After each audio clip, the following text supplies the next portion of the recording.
Welcome back to my Dentistry Tuesdays, and today's topic is fluoridation. I had a YouTube user reach out to me regarding fluoridation. He asked a lot of questions.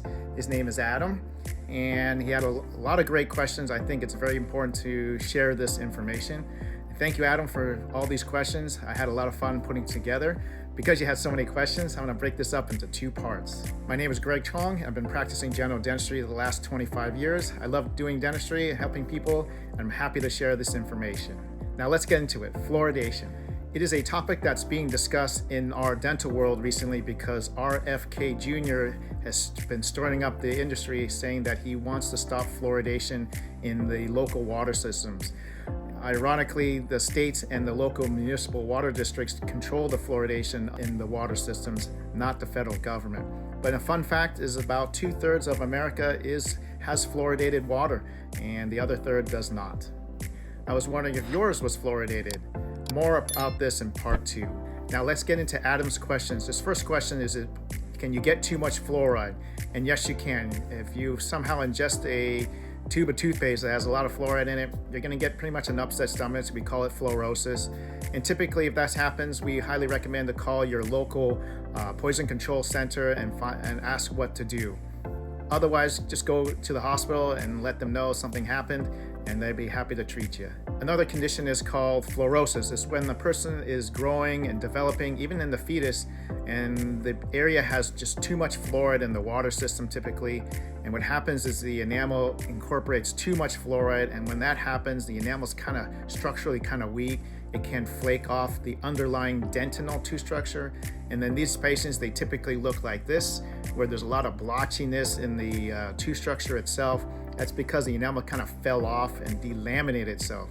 Unfortunately, these people tend to be a little bit more prone to cavities because the enamel is just weaker and less resistant to cavity formation. And unfortunately, there's nothing to do about it. The person's kind of born with it. And the only thing we can do is cosmetically change the teeth with maybe veneers. But even then, veneers rely heavily on enamel bonding, which is sound enamel bonding. But we may need to do crowns instead to really change the shape and the color of the teeth. On the contrary, if the tooth structure does not get enough fluoride, what we find is that the enamel tooth structure is less resistant to acid attacks.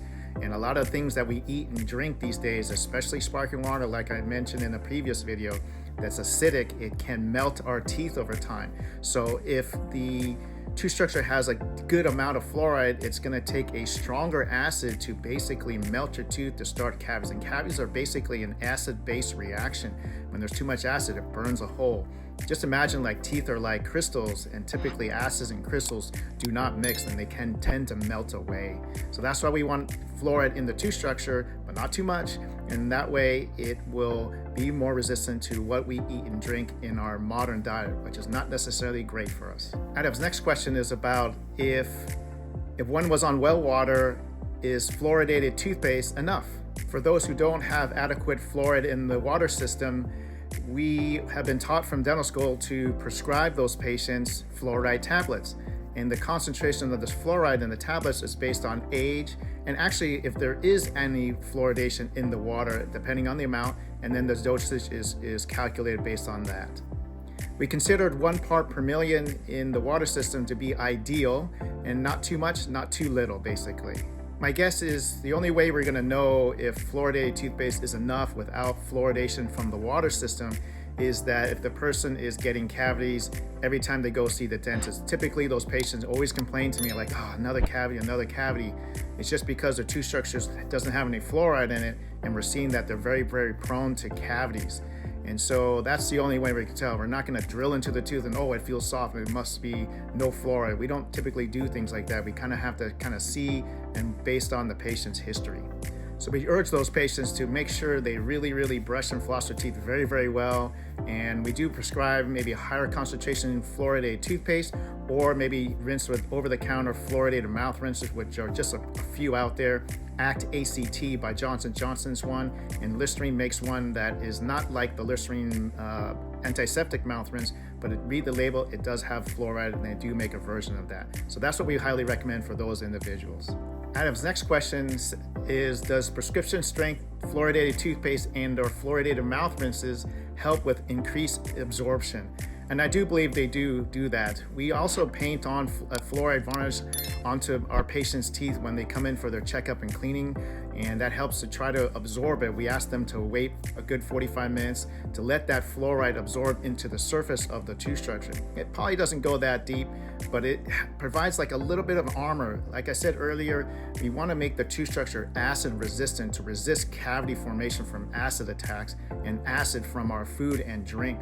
If we can do that, then basically they can be stronger and more cavity resistant basically. So I typically prescribe fluoridation or higher concentration fluoridated toothpaste to my patients who always seem to suffer from cavities every time they come in. I'm really trying to break that cycle. It makes me feel like I'm winning against cavities when they don't get another cavity every single time they come in for my dental appointments. We also ask children that are going through orthodontic work, especially when they have those bracket and wires. It's really tough to clean. And what happens if they don't clean very well, it's just a layer of plaque just sitting on the tooth structure. And what that does is it creates an acidic environment underneath the plaque basically, which is all bacteria. And then what happens is we start to see some changes in the color of the teeth where they kind of turn chalky white. And that's a beginning signs of demineralization of the tooth structure leading to cavities. So if the tooth structure had some fluoride built into it, it can maybe help resist that acid attack from the plaque and the bacteria, and maybe we wouldn't get these white chalky areas. And the last thing you want to do is take off all those brackets and your teeth are all straight and nice looking in your smile, but then the color of them is all blotchy. It just doesn't look very nice. So we want to try to prevent that by good home care, good oral hygiene, and then as much as we can do, add the fluoridated mouth rinse to push it over the edge and hopefully prevent cavities from forming. In the end, I do believe fluoride is important to resist cavity formation.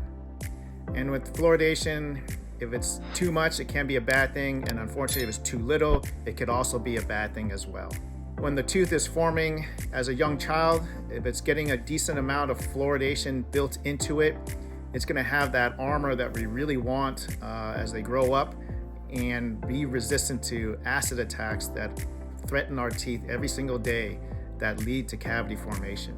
Also, in the end, if we can prevent me drilling your tooth to do a cavity and all that stuff, that would be great. That's my goal, to prevent things from happening, preserve the tooth structure so we have solid teeth for the rest of our lives as much as possible.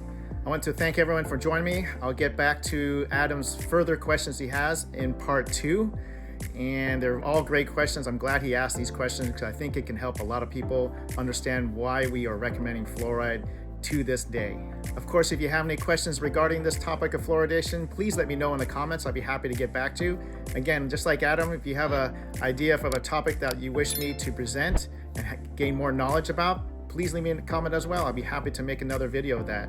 I want to thank everyone for joining. I know this is a bit long video, but I think it's important to get some word out and some information. And I look forward to seeing you in part 2, and that will be next Tuesday. Thanks everyone. Thanks for joining. Bye-bye.